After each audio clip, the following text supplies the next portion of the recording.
on a new build here in Kitchener. Come on in.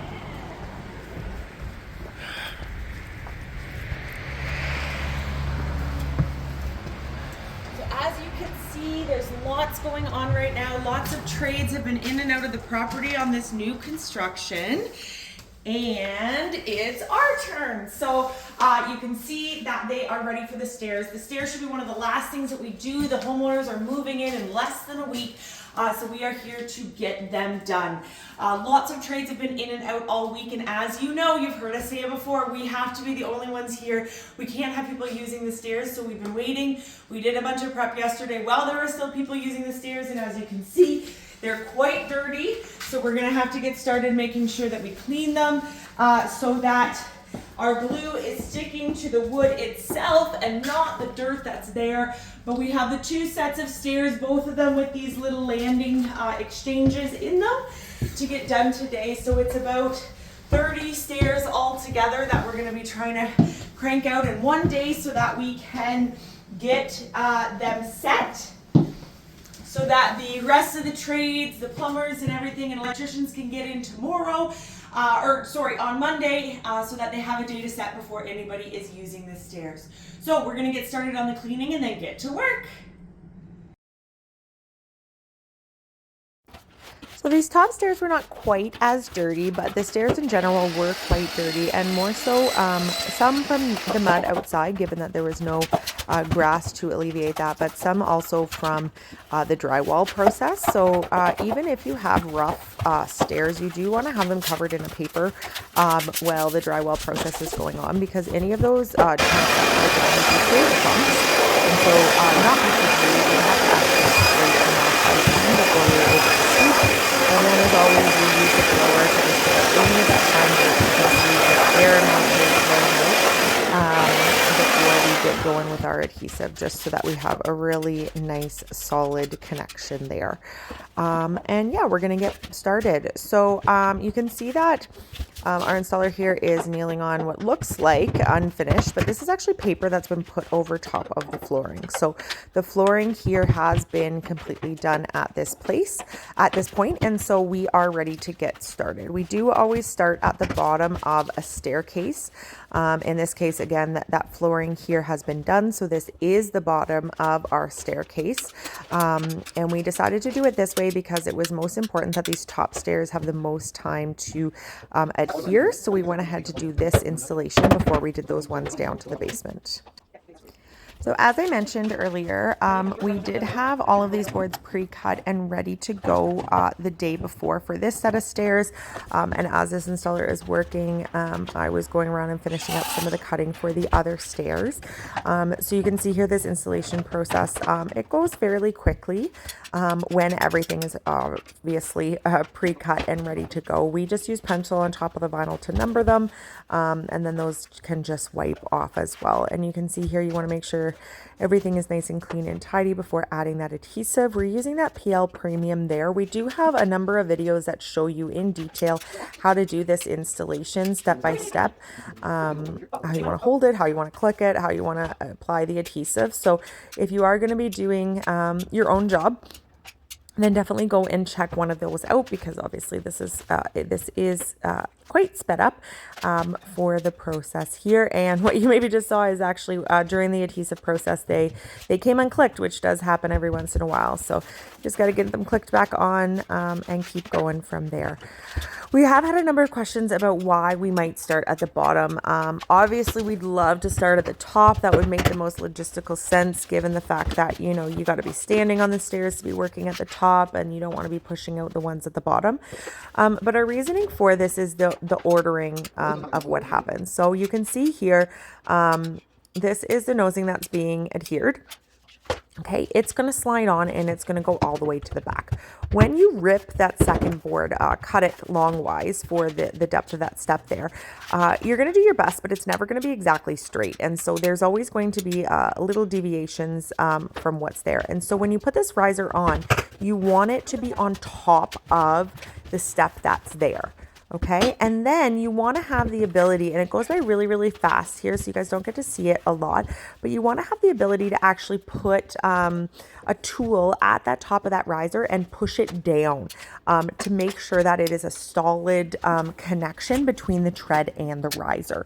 And if you did it in the other order, that would not work, because as you can see here, we're about to put the next tread on, and that lip is actually going to go then over top and help hold that riser both in place, as well as cover any slight imperfections that might have happened when you ripped the length of that riser there as well. So that is our reasoning for starting at the bottom and going up. It is very, very intentional. And you know, a lot of installations went into place to figure that out. That being said, we're still very cognizant of the fact that you have to be very careful, and you want to try avoiding standing on the steps as much as possible. Obviously, as the installer goes, they're going to have to be putting their feet on the steps every once in a while. But again, they're very, very strategic about that. You can see him doing as much placing and setting as possible without stepping on the stairs. And then you're going to see if he does need to step on the stairs and put his weight on it, he's going to try to put his foot as close to the riser as possible. And then he's going to be very strategic about his weight and making sure that that is a straight down weight, and it's not, you know, he's not leaning forward and pushing backwards on that weight. You can see when he has those 2 feet on the steps, the top one has the full weight and it's a straight down weight. And then as always, as you go, you just want to be looking and double checking and even tapping and making sure that everything is staying in place. This is another reason why you want to have everything cut in advance. Okay. Really, really key here for this, so that you're not going up and down, you're not measuring, you're not doing all those different things, and you're just able to walk on it just as many times as you absolutely have to. We also make sure that all of our materials for the landing and for those top steps are already up top. So again, we're not going to have to be traveling over the finished stairs to be moving materials or different things like that.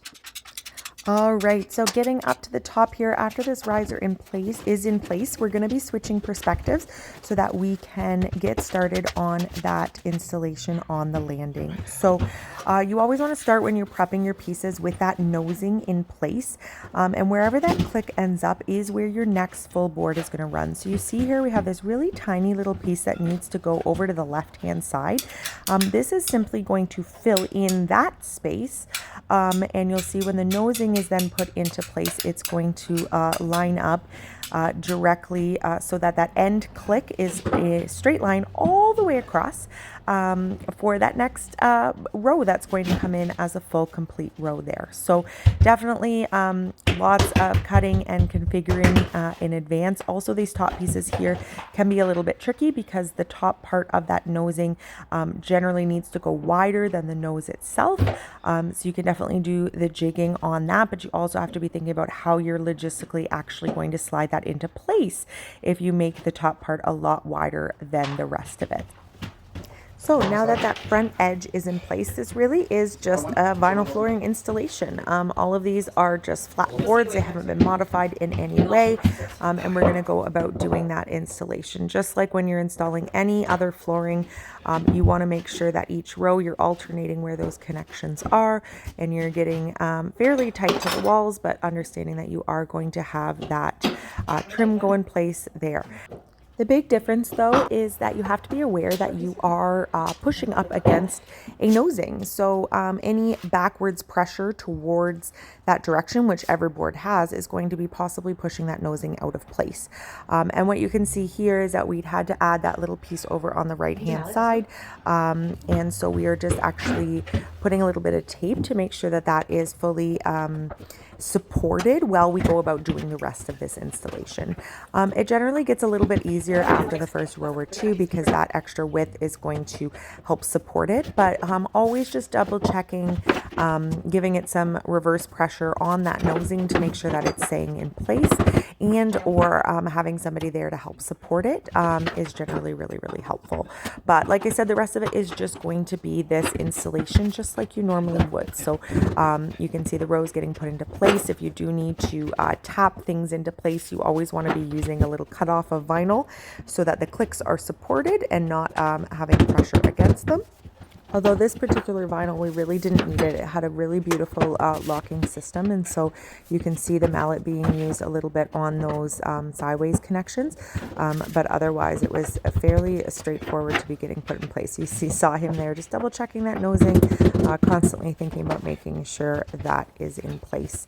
And then when cutting these out, you can see we are using full boards for a part of this, and then we are simply alternating kind of where those connections are going to be, just like you would on a regular flooring there. So even though, you know, our specialty is doing the stairs, you do often end up doing portions of flooring on these landings, and so just making sure to peek if we weren't involved with laying the main flooring like we weren't with this one, how the installer actually went about how random those connections are or how coordinated they are, and going from there to just make sure that it's consistent.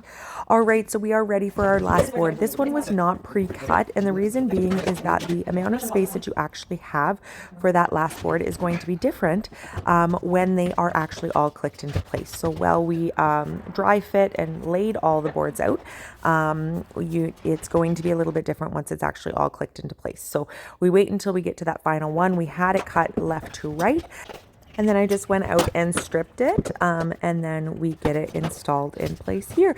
And then that landing is going to be complete.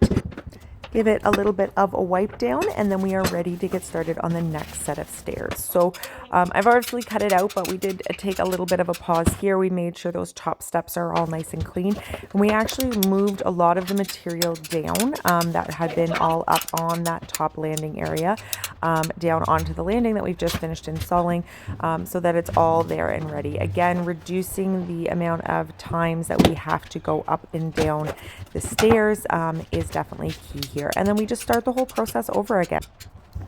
On jobs like this is when it's really, really great to have two people. At this point, we really don't ever send an individual person out to install on their own. And it's not just about, you know, having two bodies makes it go that much quicker, but this is really those key moments there, right? When we don't want to really be walking on those bottom stairs very often so that they're not shifting. And then you're having somebody around that can be passing things as needed, as you saw before, and or getting other things. So in this case, you can see me kind of back and forth at the bottom. At this point, I'm finishing up all the final cuts for the staircase down to the basement. So now that everything is cut and ready to go and has been set up here, that work is getting done so that when we are done up here, we're able to get started right on that install. As I mentioned earlier, this job, we were doing 30 steps all in one day, which is very, very quick to be doing them. And so we needed every little piece to be done and complete. So that Kingsley here could just continue installing pretty much for the whole day straight. So obviously this is quite sped up. And we're cutting out little things like changing the PL premium and different things like that. So this particular staircase that we've shown in detail probably took about 4 hours to install altogether here. And so yes, it's definitely been sped up here. But personally, we also like watching it at this speed as well. We wish it went that fast. But when it is all cut, it does go a lot quicker than what it would be otherwise. So you can see here using the PL. A lot of people also ask us, we generally go through about a tube every 2 to 3 steps of that we're going there, depending on how much PL you're finding is needed here. And yeah, sorry about having to cut the audio on this one. We ended up having the contractor come out to the site, and we were just discussing a few other things and materials and resources that are there.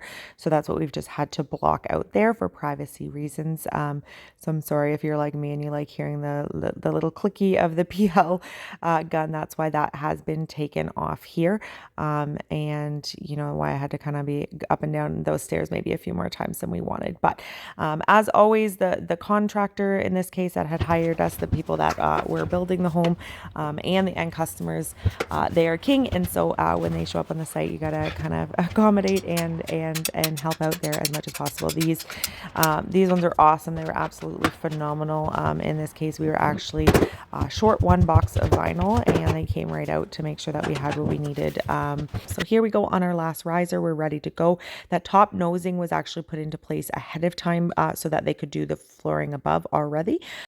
So we're just getting that last riser into place and we're ready to move on.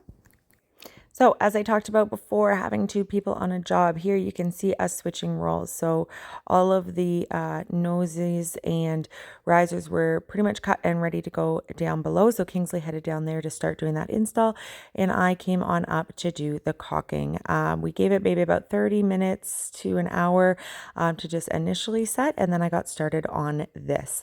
So again, yes, I'm sitting on the steps that have just been installed that we said don't go on, but I'm doing it very, very strategically. The reason I am sitting is to ensure that my weight is going straight down on that tread, as opposed to if I were to be on my feet leaning forward, that would be causing the nosing to be pushed out of place here.